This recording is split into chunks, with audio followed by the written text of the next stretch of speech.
लोकतंत्र के महापर्व में दोस्तों आज हरियाणा की 90 विधानसभा सीटों पर मतदान प्रक्रिया पूरी हो चुकी है। बात करने लगे प्रदेश की तो प्रदेश में करीब 61% के आसपास मतदान अभी तक जो आंकड़ों के मुताबिक बताया गया है। हरियाणा में बहुमत के साथ सरकार बनाने के लिए 46 सीटों की आवश्यकता है। देखने वाली बात होगी कि हरियाणा में भाजपा हैट्रिक लगाएगी या कांग्रेस 10 साल बाद सत्ता में वापसी करेगी। ये तो 8 तारीख को ही तय हो पाएगा, लेकिन इससे पहले आज कुछ चर्चा करेंगे और इस चर्चा में न्यूज वॉइस पर हमारे साथ मेहमान के तौर पर मौजूद हैं राजनीतिक विश्लेषक एवं पूर्व प्रशासनिक अधिकारी जयपाल यादव यानी जेपी यादव। जेपी यादव जी, इसके साथ ही साथ दूसरे वरिष्ठ पत्रकार और राजनीति के जानकार नीरज शर्मा, दोनों ही मेहमानों का न्यूज वॉइस पर सबसे पहले स्वागत है। सबसे पहले शुरुआत करेंगे जयपाल यादव जी से। जयपाल जी, एक छोटी सी चर्चा पहले प्रदेश को लेकर करेंगे, उसके बाद रेवाड़ी जिला की 3 विधानसभा सीटों को लेकर के आपसे बात करेंगे।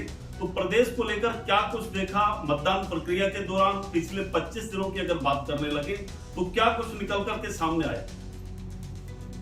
आज हुए चुनाव में ये क्लियर है कि कांग्रेस की सरकार प्रदेश में स्पष्ट बहुमत से आ रही है, इसमें कोई डाउट नहीं है। कांग्रेस 55 प्लस सीटें जीत रही है। 55 से 60 सीट कांग्रेस की हो सकती है। जहां तक बीजेपी की बात है, 22 से 27 सीट बीजेपी की आ सकती है। दक्षिणी हरियाणा की जो बात करें, विशेषकर महेंद्रगढ़, रेवाड़ी और मेवात, तो महेंद्रगढ़ की बात करें तो महेंद्रगढ़ में 2 सीटें बीजेपी को जा रही है और 2 ही कांग्रेस को आ रही है। रेवाड़ी की बात करें तो रेवाड़ी में 1 कांग्रेस की आ सकती है, 2 बीजेपी को जा रही है। मेवात की बात करें तो मेवात में 3 सीट कांग्रेस को जा रही है। इसके साथ ही हथीन, होडल और तावड़ू, सोना ये कांग्रेस को जा रही है, इसमें कोई डाउट नहीं है। दक्षिणी हरियाणा में जो 22 प्लस सीटें बीजेपी की जो आ रही है, वो राव इंद्रजीत का प्रयास है कि उनके प्रयास से आज के आकलन के हिसाब से 6 सीटें बीजेपी को जा रही है। इसी के साथ एक छोटा सा रिएक्शन लेंगे नीरज शर्मा जी से। नीरज शर्मा जी, किस तरह की राय है हरियाणा के चुनाव को लेकर 90 सीट? सबसे पहले तो मैं आपके दर्शकों को बताना चाहता हूँ, ये हमारा सिर्फ आकलन है, नतीजे जो है वो 8 तारीख को आएंगे। तो उनसे एक ये सिर्फ राय है, अनुमान है कि इतनी सीट इसको आ सकती है।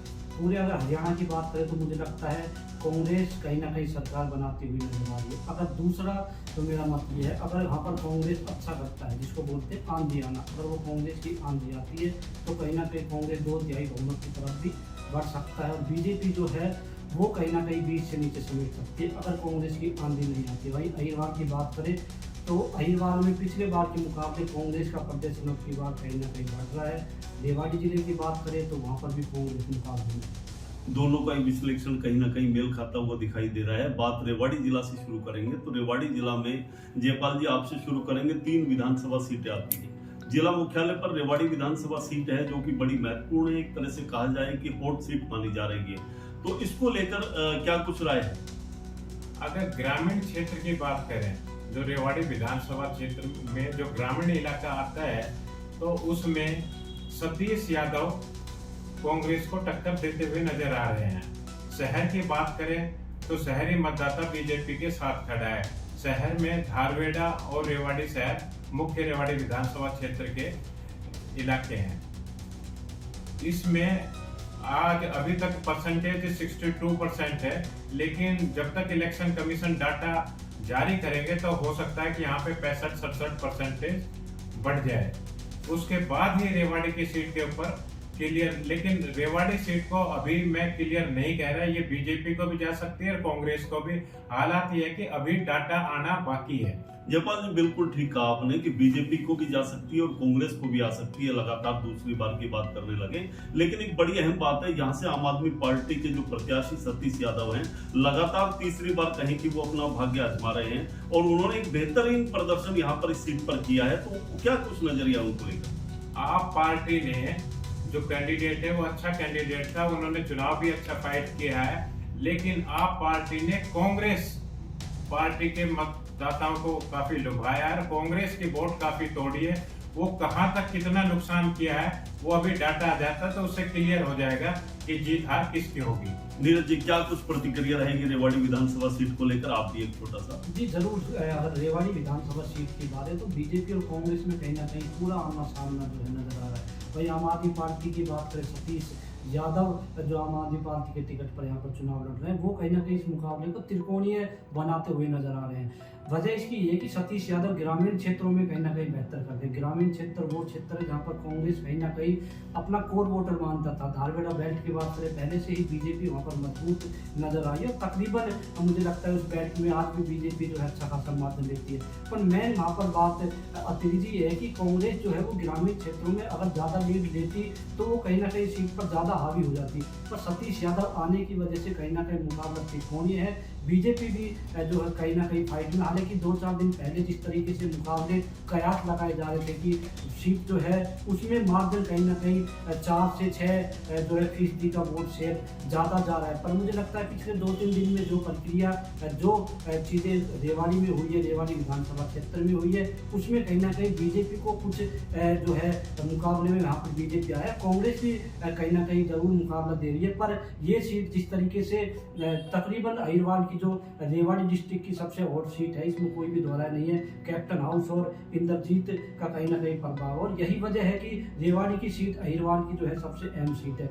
जरूर रेवाड़ी सीट पर आज भी बीजेपी कांग्रेस फाइट में, पर जो सबसे ज्यादा मुझे लगता है जो नुकसान है वो सतीश यादव जो है वो दोनों पार्टियों को पहुंचा रहे हैं। अब वो ग्रामीण इलाके में किसको पहुंचाते हैं और शहरी इलाके में किसको पहुंचाते हैं, वहां पर बीजेपी और कांग्रेस परस्पर नहीं हो सकती। बिल्कुल सही कहा इसमें, लेकिन एक बड़ी बात जयपाल जी, यहाँ ये भी एक महत्वपूर्ण स्थान रखती है कहीं ना कहीं कि भोसले के बाद एक तरह से कहीं की पार्टी ने स्थानांतरित करके लक्ष्मण यादव को रेवाड़ी से टिकट दिया।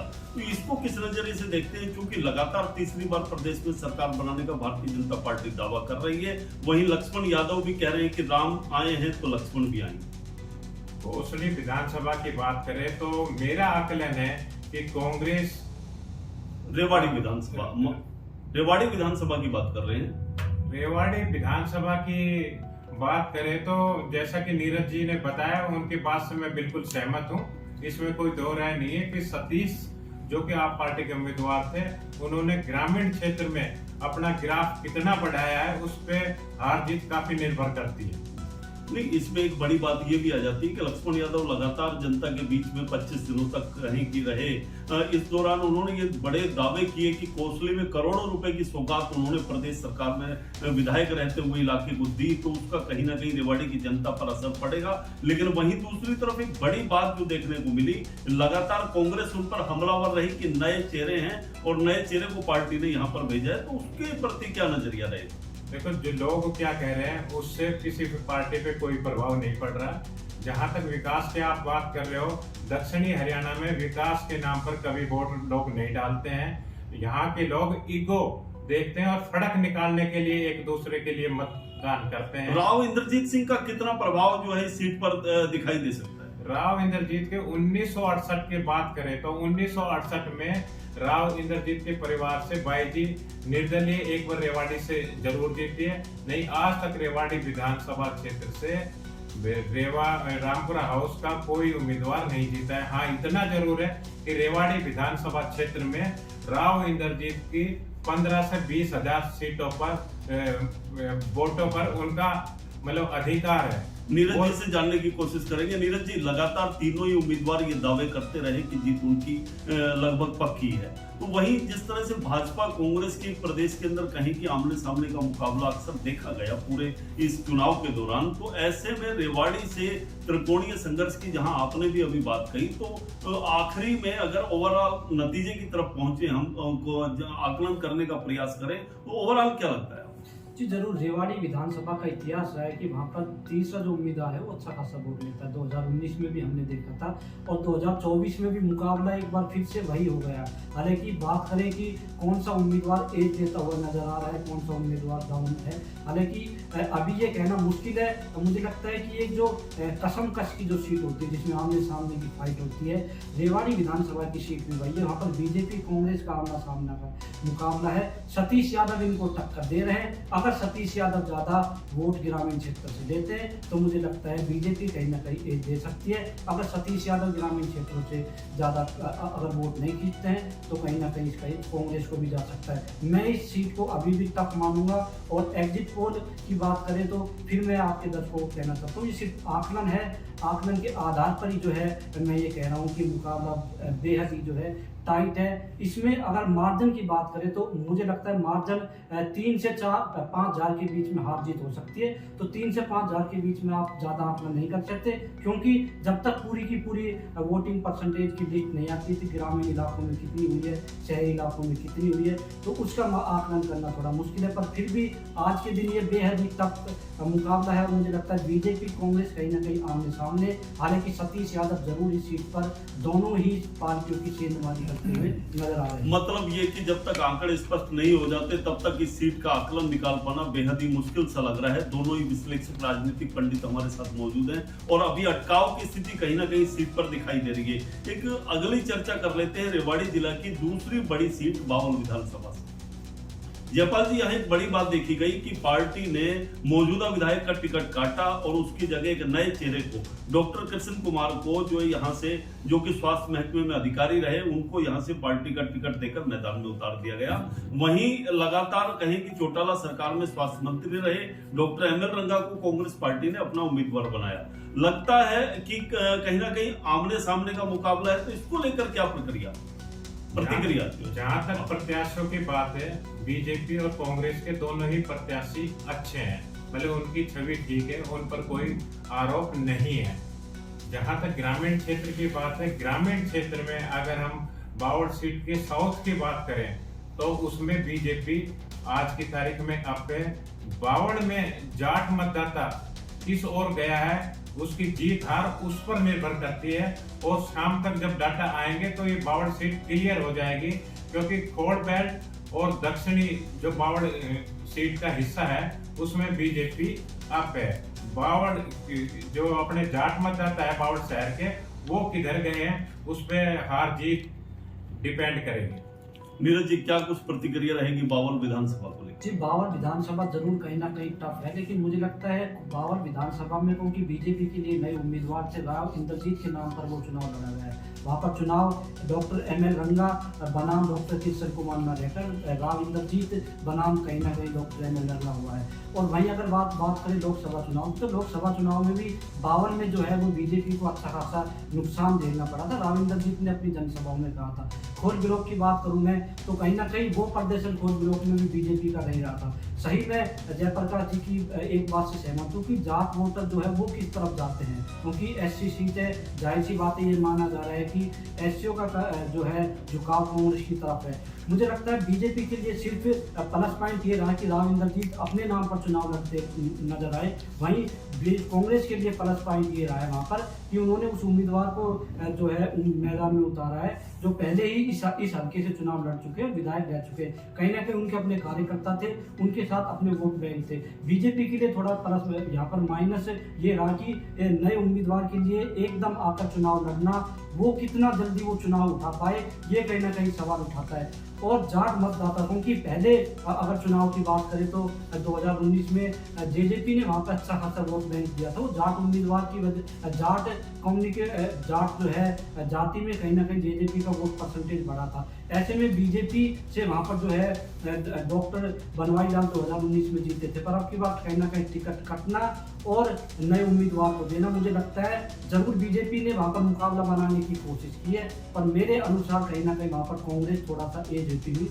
नजर आ रही है। नीरज जी, एक बड़ी बात यहाँ एंटी इनकम्बेंसी की बात कर ले। चुनाव से पहले अक्सर सुना गया, मतदाताओं के बीच की बात करें, बावल क्षेत्र की जनता की बात करें, कि यहाँ जो है खोल बेल्ट के अंदर कहीं ना कहीं एक विरोध की बात सामने आ रही थी। भले ही राव इंद्रजीत सिंह के विरोध की बात हो या डॉक्टर बनवारी लाल के विरोध की बात हो, लेकिन एक चुनाव के अंदर अचानक आकर के सारे समीकरण बदल गए। तो ऐसे में क्या लगता है कि ओवरऑल अगर निचोड़ की बात करने लगे तो क्या समझ में आता है? जरूर ओवरऑल ग्रामीण क्षेत्रों में, हालांकि अगर बावल विधानसभा की मैं बात करूँ कि बावल में कांग्रेस के लिए थोड़ी सी राहत भरी सांस अतिरिक्त ये है कि वहाँ पर शहरी वोटर नहीं है। बावड़ इतना बड़ा शहरी वोटर नहीं है कि ज़्यादा मार्जिन से वहाँ पर बीजेपी लीड ले, क्योंकि बावड़ विधानसभा जो है वो तकरीबन ग्रामीण इलाके उसमें आते हैं। ऐसे में कहीं ना कहीं कांग्रेस को थोड़ा बहुत एज जरूर नजर आता है, पर राव साहब कितना, क्योंकि राव साहब का पूरा फोकस हमने विधानसभा इस चुनाव में देखा था, जितनी मेहनत वो अपने खुद के चुनाव में उन्होंने नहीं की जितना कि उन्होंने इस विधानसभा चुनाव में रेवाड़ी जिले की तीनों सीट और अटेली में की। बावड़ में क्योंकि उन्होंने डॉक्टर किशन कुमार को अपने नाम पर उन्होंने टिकट दिलाई, ऐसे में पूरे तौर पर वो मेहनत करते हुए नजर आए। और मुझे लगता है कहीं ना कहीं अगर ये सीट अगर बीजेपी निकालती है तो कहीं ना कहीं राव इंद्रजीत का कद दक्षिण हरियाणा में और दोगुना होगा। अगर ये सीट बीजेपी नहीं निकाल पाती है तो कहीं ना कहीं इसका हार का ठीकरा भी राव इंद्रजीत के इसी मत पे चढ़ेगा। जयपाल जी, क्या लगता है आपको? मैं नीरज 2 मिनट का छोटा सा। मैं नीरज शर्मा जी की बात से बिल्कुल सहमत हूँ, इसमें कोई दो राय नहीं है। राव इंद्रजीत इस चुनाव को लड़ रहे थे, उन्होंने अपनी बेटी के बेटी के लिए इतना चुनाव प्रचार नहीं किया जितना कि उन्होंने बावड़ में किया। राव इंद्रजीत का बावड़ विधानसभा क्षेत्र में पिछले दशकों से देखे तो अच्छा होल्ड रहा है। अब वो टेम्पो बना पाए या नहीं बना पाए वो तो हम 8 तारीख को ही बता पाएंगे। एक आखिरी 1 मिनट का छोटा सा रिएक्शन, सीट निकल पाएगी भाजपा के लिए या कांग्रेस के खाते में जाती दिखती है? अगर डाटा हमारे सामने आ जाए, ग्रामीण क्षेत्र की बात करें तो कांग्रेस ही नहीं, वहां पे बीजेपी भी नजर आ रही है। जी नीरज जी। जरूर, मैंने पहले ही कहा कि मुझे लगता है ग्रामीण क्षेत्रों में कांग्रेस अच्छा खासा कर रही है। मेरा अपना आकलन ये है कि कांग्रेस इस सीट को शायद निकाल ले। हालांकि बीजेपी ने कहीं ना कहीं मुकाबला करने की कोशिश की है, पर फिर भी मुझे लगता है कांग्रेस शायद ये सीट निकाल ले। एक आखिरी सीट रह जाती है रेवाड़ी जिला की कोसली विधानसभा। बड़ी विधानसभा है रेवाड़ी जिला की, कहीं ना कहीं राव इंद्रजीत सिंह ने पूरी ताकत का एक प्रयोग वहां पर भी किया है। अनिल दहिना एक नए चेहरे के तौर पर पहली बार चुनाव मैदान में आए। वहीं अगर जगदीश यादव कांग्रेस पार्टी प्रत्याशी की बात करें तो बंसीलाल सरकार के बाद शायद वो विधायक उसके बाद नहीं बन पाए। क्या लगता है कि इस सीट पर कहीं ना कहीं जो आमने सामने का मुकाबला देखा जा रहा है, क्या नजरिया है जयपाल? कोसली विधानसभा सीट की अब की बार राव इंद्रजीत के भाई यादवेंद्र को टिकट न मिलना सीधा सा ये है कि बीजेपी को लाभ है। बीजेपी राव यादवेंद्र जी आपके बात साइलेंट रहे, उन्होंने कांग्रेस की मदद नहीं की।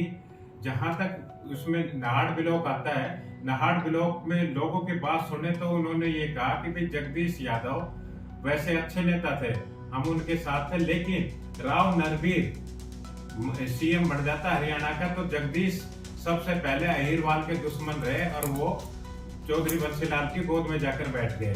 इसलिए वहां के अहिर मतदाता जगदीश यादव के खिलाफ रहे। तो मेरे को लगता है कि कोसली सीट बीजेपी के खाते में नजर जाती आ रही है और राव इंद्रजीत का उस कोसली सीट पर अच्छा प्रभाव रहा है। नीरज जी, क्या कुछ प्रतिक्रिया है कोसली को लेकर? जरूर, जिस तरीके की संभावनाएं जताई जा रही थी, क्योंकि कोसली जो सीट है रेवाड़ी जिले की है, पर वो रोहतक पार्लियामेंट में आती है। ऐसे में कहीं ना कहीं कांग्रेस का अच्छा खासा प्रदर्शन वहाँ पर नजर आ रहा था। पर अब अगर बात करें जिस तरीके से अनिल दहिना को वहाँ पर उतारा गया, शुरुआत में ये माना जा रहा था कि शायद बीजेपी उतना बेहतर नहीं कर पाएगी, पर जैसे जैसे चुनाव आगे चला वैसे वैसे बीजेपी ने वहाँ पर अपना चुनाव उठाया है और राव इंद्रजीत का भी पूरा का पूरा प्रभाव नजर आया है। कांग्रेस की अगर बात करते तो जरूर जगदीश यादव को ये बताया जा रहा था कि वो एक मजबूत उम्मीदवार हैं और वो इस सीट पर एक ऐसे उम्मीदवार हैं जिन्होंने लोकसभा चुनाव में भी दीपेंद्र की जो महज 1 या 2 वोट से जो जीत हासिल की थी, उनमें उनका बहुत बड़ा योगदान था। पर बीजेपी ने जरूर वहां पर चुनाव उठाया, पर मनोज कौशलिया और विक्रम ठेकेदार, हालांकि मनोज कौशलिया अंतिम मोमेंट में आकर कहीं ना कहीं कांग्रेस को जो है समर्थन देते हुए नजर आए। वहीं विक्रम ठेकेदार ने भी कहीं ना कहीं कांग्रेस प्रत्याशी को थोड़ा बहुत अपना जो है एज देने की कोशिश की, पर फिर भी जो है एज के बावजूद भी वहां पर बीजेपी ने काफी अच्छा किया है, क्योंकि कोसली वो सीट है जहाँ पर राव साहब का प्रभाव है। और दूसरी चीज क्या है कि सही मायने में पहली बार नए प्रत्याशी होने के बावजूद भी अनिल दहिना ने कोसली से उम्मीद से बेहतर कहीं ना कहीं वो चुनाव लड़ा है। तो ऐसे में जरूर ये सीट, हालांकि आंकड़ों के आधार पर देखते हैं तो कांग्रेस थोड़ा सा एज है, पर बीजेपी इतना पीछे नहीं है कि उस मार्जिन को जो है वो कवर अप नहीं कर सकती। हालांकि ये सिर्फ हमारा आकलन है, हालांकि जो है उम्मीदवारों की किस्मत जो है वो ईवीएम में कैद हो चुकी है। नतीजे जो है वो 8 तारीख को ही आएंगे, पर मुझे लगता है बीजेपी वहां पर कांग्रेस को अच्छा खासा फाइट दे रही है। तो देखा आपने किस तरीके से तीनों ही सीटों को लेकर के चर्चा हुई, दोनों राजनीतिक विश्लेषकों के साथ उन्होंने अपनी अपनी राय रखी और इसको हम पूरी तरह से मोहर तो नहीं लगाएंगे। ये बात बिल्कुल सही है कि नतीजे 8 अक्टूबर को ही आएंगे। अब देखना होगा कि भाजपा तीसरी बार वापसी करती है सत्ता में या फिर 10 साल के बाद कांग्रेस जो है यहाँ सत्ता के अंदर आएगी और सरकार बनाएगी। ये तो 8 तारीख को ही तय हो पाएगा। प्रदेश के 90 विधानसभा क्षेत्रों से जिन जिन उम्मीदवारों ने चुनाव लड़ा उनके भाग्य का फैसला ईवीएम मशीन में कैद हो चुका है। अब इसी को लेकर के लगातार आपसे रूबरू होते रहेंगे और देखेंगे क्या कुछ और निकल करके आता है। पूरे प्रदेश को लेकर भी चर्चा करेंगे और ये देखने वाली बात होगी कि क्या कुछ रहने वाला है। हालांकि आंकड़ों के बिना अभी पूरी तरह विश्लेषण कर पाना उचित नहीं होगा। फिर भी जो आंकड़े अभी तक इलेक्शन कमीशन की तरफ से प्राप्त हुए उसी के आधार पर हमने चर्चा करके और आप तक बात रखने का प्रयास किया। तो ऐसी ही खास पेशकश के साथ फिर दोबारा हाजिर होंगे। तब तक के लिए मुझे दीजिए इजाजत। नमस्कार।